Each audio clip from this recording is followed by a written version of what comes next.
Bonjour chers élèves, cette vidéo est pour t'expliquer l'utilisation des tapis actifs que nous avons reçus un peu avant le congé des fêtes et maintenant ils seront disponibles dans les classes.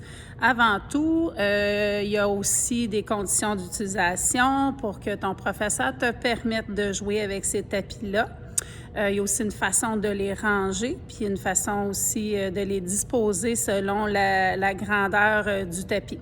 Alors évidemment, ces tapis, tu les utilises seulement si ton professeur te l'autorise. Si ton professeur décide que le tapis, on le range parce qu'il n'a pas bien été utilisé, bien c'est à vous, chers élèves, de démontrer que vous êtes capable de bien jouer pendant les récréations intérieures avec les tapis actifs. Alors, voici rapidement les différents types de tapis que nous avons à l'école. Ces tapis-là, évidemment, sont des jeux à faire lorsque c'est les récréations intérieures et sur l'heure du dîner dans la classe.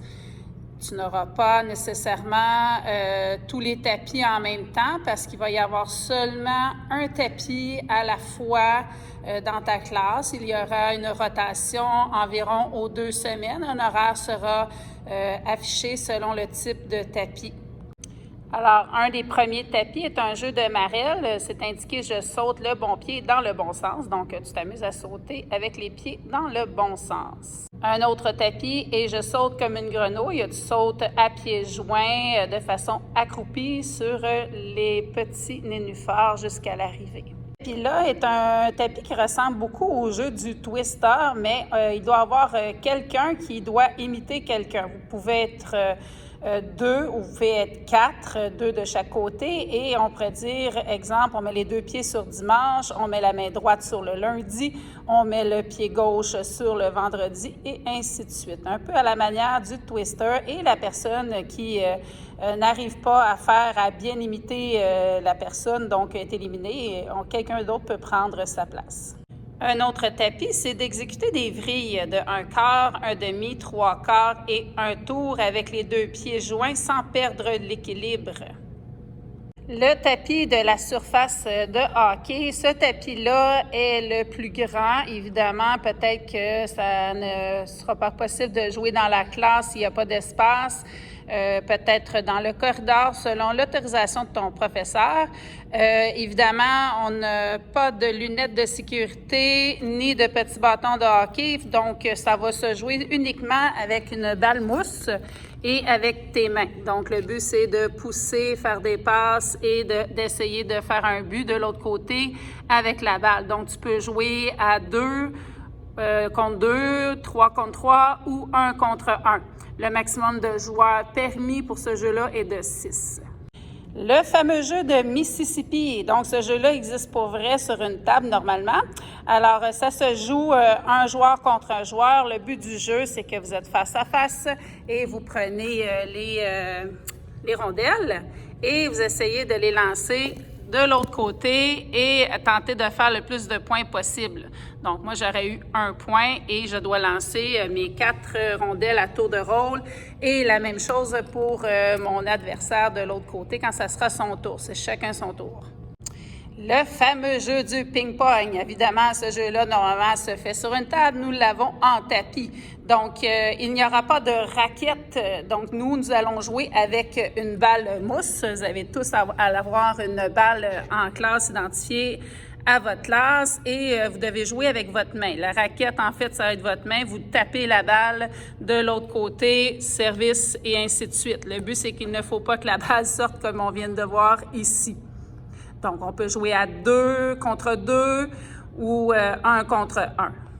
Un petit dernier qui est un sport d'hiver plus ou moins connu, le curling. Donc, c'est un peu dans le même principe que le Mississippi. Vous avez vos bulles de curling, c'est des anneaux. Vous devez les faire glisser le plus précisément possible dans les cercles à l'opposé. Donc, il y a 2 équipes, il y a des anneaux de l'autre côté. Alors, moi, je dois lancer mes anneaux et tenter de viser le plus possible le rond rouge de l'autre côté. C'est pas évident. Ouais. Petit détail supplémentaire, la balle mousse qui va avec les jeux, les tapis intérieurs, vous en avez une par classe. C'est une balle qui ne va pas à l'extérieur. C'est une balle qui reste seulement à l'intérieur pour les jeux, les récréations intérieures. Merci. Alors, pour ce qui est du rangement des tapis, parce qu'évidemment, pour les utiliser, tu dois démontrer à ton enseignante que tu les ranges bien et aussi pour permettre de ne pas les déchirer. Ces tapis ont coûté quand même beaucoup de sous et sont censés durer un minimum de 10 ans. Donc, pour ranger les tapis qui sont de plus gros format, comme le ping-pong et la surface de hockey, il y a un tuyau qui vient avec l'emballage. Votre tapis devra être enroulé à chaque fin de récréation sans perte de temps. Donc, tu démontres à ton professeur que tu veux jouer encore avec le tapis. Tu dois prendre le rouleau et avec le tapis, l'image du tapis à l'extérieur. Alors, tu dois enrouler le tapis autour du rouleau jusqu'à la fin. Tu t'assures qu'il n'y a pas de plis, tout ça. Quand le tapis est tout enroulé, tu dois l'insérer dans le tuyau ici présent.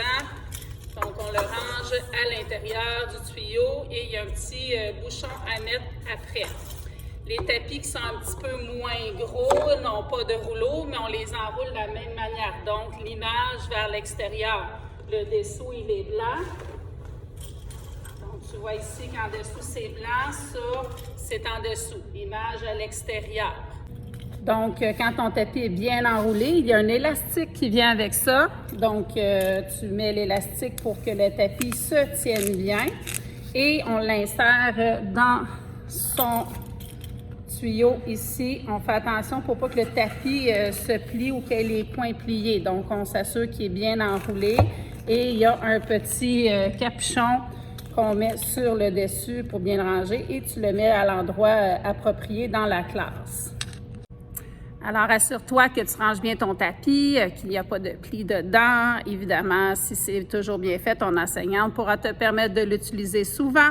Si par malheur, il arrive que tu déchires le tapis ou qu'il n'est pas bien rangé, donc il se peut que ça soit interdit que vous l'utilisez dans votre classe. Et si jamais il y a un bris de tapis, bien, votre classe n'aura plus le droit d'avoir des tapis. Donc, faites attention au matériel si vous voulez en profiter le plus longtemps possible. Alors sur ce, je vous souhaite de bien vous amuser lors des récréations intérieures avec nos nouveaux tapis actifs.